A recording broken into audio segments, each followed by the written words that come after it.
No niin, moikka kaikille. Eli Kerosen Petri täällä ja kerron nyt vähän tästä harjoitustyöstä, jonka aiheena oli työhön perehdyttäminen opastus, joka on aika laaja tutkinnon osa, 40 osaamispistettä, mutta kerron vähän taustaa alussa, että minkä takia valitsin tämän aiheen. Eli liittyy omaan työhöni, eli tämä on kouluttajana on Riveria ja siellä on kuljetusalan ammattitutkinto, oppisopimusopiskelijoita tällä hetkellä kymmeniä, jotka on valinnut tämän kuljetusalan ammattitutkinnon ja osa heistä valitsee myös tämän työhön perehdyttäminen ja opastustutkinnon osan. Esimerkkinä postilla on tällä hetkellä noin 15 opiskelijaa ympäri Suomen, jotka suorittaa tätä tutkinnon osaa ja tässä on nyt se tilanne, että ehkä tälle vastuuhenkilönä voin todeta, että tämä jää oikeastaan kokonaisuutena työpaikan vastuulle tämä kouluttaminen. Ja tällä harjoitustyöllä nyt ajattelin luoda tämmöistä yhtenäistä oppimispolkua ja rakennetta, jolla voitaisiin varmistaa tämä koulutuksen ehkä taso. Ja varsinaisen, en toimi itse opetustehtävissä, mutta haluan kannustaa tällä nyt opettajia tavallaan tuottamaan tätä ajasta ja paikasta riippumatonta materiaalia. Ja tämä alusta, mille tämä tehdään, on Worksheet, koska se on tavallaan organisaatioitasoinen päätös, eli on päätetty tätä Worksheetia käyttää, mikä on kyllä siinä on paljon hyviä oppimiselementtejä ja rakenteita. Kerron niistä vähän tuosta tarkemmin, mutta mennään katsomaan vähän tarkemmin, että miltä se näyttää. Eli nyt ollaan tällä Worksheet-alustalla ja tässä on jo esivalintana nyt otettu tämä kuljetusalan ammattitutkinto täältä ja näkyy nämä tarjottavat tutkinnon osat. Ja tässähän oli se työhön perehdyttäminen opastaminen, siinä se valittu tutkinnon osa. Täältä löytyy, tässä on sikäli hyvä ohjelma, koska tämä tuo suoraan esimerkkinä, jos otetaan ammattitaitovaatimukset, niin nämä tulee suoraan e-perusteista ja se päivittää näitä reaaliaikaisesti. Ei lähdetä ihan kaikkia näitä ominaisuuksia katsomaan tässä ja sitten tämä minun harjoitustyöhän ei missään nimessä voi olla 40 osaamispisteen arvoinen, koska tämähän käytännössä edellyttää ehkä noin 6-9 kuukauden mittaista opiskelua, joka toki oppisopimuksena tarkoittaa sillä työpaikalla tapahtuvaa oppimista. Eli mulla oli oikeastaan jaettu tämä kurssi ajasta ja paikasta riippumaton toteutus 4 eri perusteemaan. Eli on tämmöisiä tietoharjoituksia, missä on oppimateriaali, vähän niin kuin oppikirja, sitten on harjoituskirja, taitoharjoituksia ja lisäksi on työelämässä tapahtuvat tehtävät, eli päiväkirja ja sitten perehdytyssuunnitelma. Otetaan lyhyt vilkaisu, miltä se näyttää tässä vaiheessa. Ja tämä on toki tässä vaiheessa työtä, että nyt on pikkusen ollut kiire tämän materiaalin tekemisessä, niin tämä ei missään nimessä ole nyt valmis. Eli nyt ollaan siinä oppikirjassa, tietoharjoituksessa, ja täällä on teemat sillä tavalla, eli on tavallaan ylätason teemat olemassa, se näkyy tuossa vähän tummemman sinisenä tuo otsikko, toki on ekana johdanto tavallaan, että missä on kysymys. Nyt ollaan muuten opiskelija näkymässä. Teen tätä, on opettajan roolissa täällä, mutta tavallaan on täältä nyt valinnut tämän toiminnan kattopaisen muokkaaman tehtäviä ja esikatselun kautta näen, että miltä se näyttää opiskelijan näkökulmasta. Eli seuraava ylätason otsikko on sitten työsuojelu- ja työturvallisuusasiat, eli lähinnä perustietoa. Toki löytyy sitten linkki sieltä, että mistä löytyy lisätietoja ja pääsee vaikka työsuojeluviranomaisen sivulle opiskelija täältä katsoo asioita. Ja tietysti tässä nyt on jo vähän velvoitetaankin opiskelijaa, että tutustutaan myös muuhunkin materiaaliin, mitä täällä on tarjolla. Mutta idea on, että ne on linkitetty täältä Worksheetin kautta sitten niille muille sivuille. Tietoturvallisuus, tietoturvallisuus ja tietosuoja on yhtenä teemana siellä. Työsopimuksen ymmärtäminen aika merkittävässä roolissa. Ja sitten on yleensä kun kyseessä on ammattitutkinto, eli puhutaan niin työnjohtotason tehtävistä, niin siinä on tämmöinen taloudellisten periaatteiden ymmärtäminen on hyvin tärkeä. Ja tämä tulee nimenomaan yrityksen puolelta, että työjohtajien olisi vähän niin ymmärrettävä, että mistä se raha oikein tulee. Ja sitten on yrityksen arvot ja laatutekijät sekä perehdyttäminen. Eli tämä oli se oppikirjaosuus täällä. Ja tämä nyt on toki vielä vaiheessa, mutta jotakin on jo saanut tänne niin kuin aikaiseksi. Seuraavana olisi sitten käytännön harjoituksia, eli opiskelijalle luodaan tänne tehtäviä, joita hän niin kuin itsenäisesti tekisi.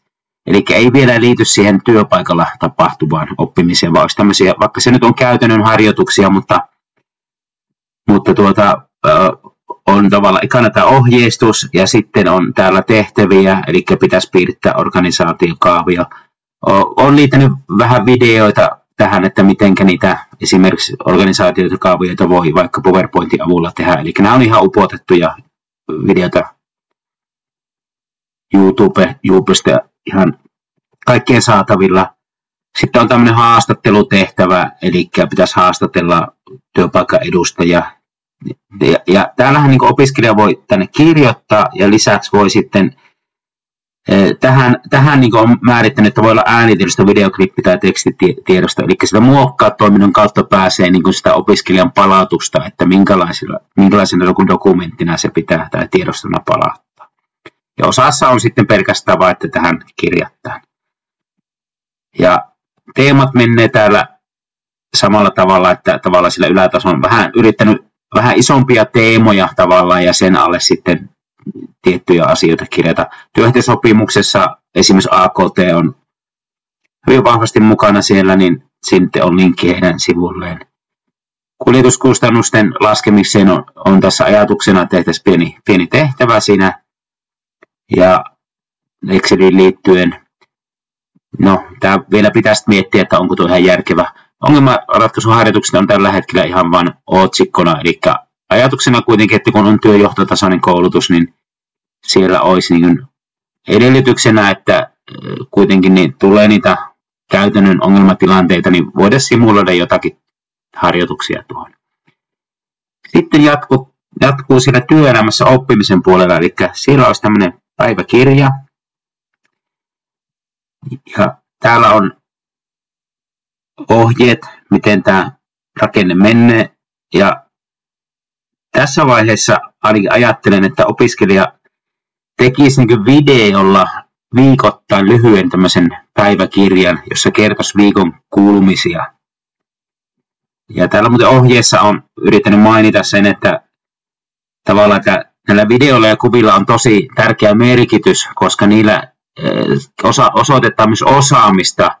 Ja sitten kun opiskelija antaa osaamisen näytön ja sitä arvioidaan, eli opettaja ja työpaikan edustaja on mukana, niin tavallaan toki se arviointitilaisuus on oikeassa työtehtävissä, mutta jos mennään muutamaksi tunniksi seuraamaan opiskelijan työtä työpaikalla, niin eihän siellä kaikki tilanteet tule esille. Eli silloin on hyvä osoittaa tällä päiväkirjan avulla sellaisia työtehtäviä, joita on työssä jo tehnyt. Eli periaatteessahan sen arvioinnin voisi tehdä vaikka ihan videomateriaalin tai kuvienkin pohjalta. Eli olisi videopäiväkirja ja lisäksi oli sitten tämmöinen teema kuin mitä uutta olet oppinut työviikon aikana. Ja tämä olisi niin kuin idea, että tänne opiskelija kirjoittaisi ja liittäisi kuvia sitten. Eli kuvathan kertoo paljon, että mitä on tullut tehty. Ja sitten vielä lisäksi, että ajatuksena, että mitkä on niitä haastavia tai tämmöisiä asioita, joihin opiskelijakin kaipaa sitten tukea. Eli päiväkirjahan idea on se, että kun opiskelija kirjoittaa tänne, niin tätä pääsee kommentoimaan työpaikkaa ohjaaja ja toki opettaja. Ja opettajahan tässä on tavallaan se virkavastuulla oleva, eli hänellä on se tavallaan vastuu tästä toteutuksesta. Sitten mentäisiin seuraavaan teemaan täällä, kun olisi perehdytyssuunnitelma. Ja tämä olisi semmoinen varsinainen tehtävä, joka sitten pitäisi niin kuin palauttaa. Eli täälläkin on ajatus, että tehtävä anto sitten on näitä tehtäviä, mitä pitäisi tehdä perehdytyssuunnitelma, ottaa kuvaa siitä. Sitten mitä tapahtuu ennen varsinaista perehdytystä, ennen kuin alkaa. Tavallaan siellä on tiettyjä teemoja olemassa ja opiskelijan pitäisi niin kuin ottaa tänne kuva ja tekstiä kirjoittaa näistä toteutuksesta, mitä aloituspäivänä tapahtuu ensimmäisen viikon aikana, ensimmäisen kuukauden aikana ja mitä ennen kuin päättyy. Ja opiskelija sitten tänne kirjaa tavallaan sitten, kun hän on suorittanut tämän, niin laittaa päivämäärän merkinnän ja merkitsee valmiiksi, niin sitten sen jälkeen tämä on niin kuin opettajan käytettävissä.